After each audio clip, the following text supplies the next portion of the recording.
রমজানের প্রথম দিন থেকেই হাজারো রোজাদারের মিলন মেলায় পরিণত হয়েছে চট্টগ্রামের ঐতিহ্যবাহী আন্দরকিল্লা শাহী জামে মসজিদ। প্রতিদিন বিকেল গড়াতেই এখানে ভিড় জমাতে থাকেন নানা শ্রেণী পেশার মানুষ। ধনী, গরিব, ব্যবসায়ী, শ্রমজীবী থেকে শুরু করে ছিন্নমূল মানুষ সবাই একই কাতারে বসে ইফতার করেন। সৃষ্টি হয় এক অনন্য সাম্যের দৃশ্য। আসর নামাজ শেষ হতেই মসজিদের বারান্দার দুই পাশে দীর্ঘ সারিতে বসে পড়েন মুসল্লিরা। মসজিদের মাইকে চলতে থাকে বয়ান, আর তার মধ্যেই শুরু হয় ইফতার বিতরণ। খেজুর, ছোলা, মুড়ি আর পানি। প্যাকেট হাতে নিয়ে অপেক্ষা শুধু মাগরিবের আজানের। আজান শোনা মাত্র সবাই একসঙ্গে ইফতার শুরু করেন। মুহূর্তেই পুরো প্রাঙ্গণে ছড়িয়ে পড়ে শান্তি আর ভ্রাতৃত্বের আবহ।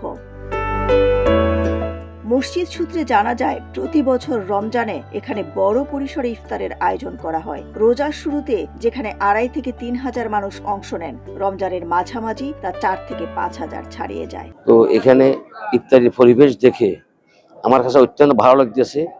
হাজার হাজার লোক চতুর্দিক থেকে এসেছেন এবং আসতেছেন।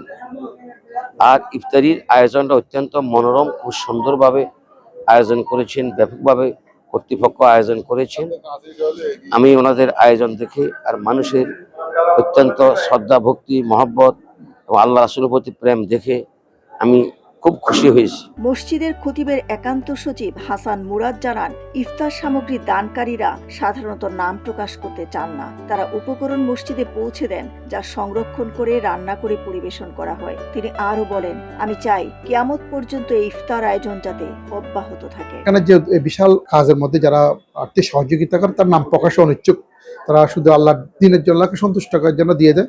আমাদের একটা স্টোর রুম রয়েছে, যারা পণ্যগুলো আমরা করে রিসিভ করে এখানে রেখে দিই। তো বাবুচি দ্বারা কাজ করে 10 জন বাবুচি, 30 জন কর্মকর্তা কাজ করে থাকে।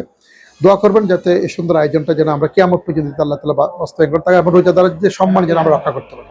শতাব্দীর ইতিহাস বুকে ধারণ করে আজও আন্দরকিল্লা শাহী জামে মসজিদ রমজানে হয়ে ওঠে সম্প্রীতি ও সাম্যের এক অনন্য প্রতীক।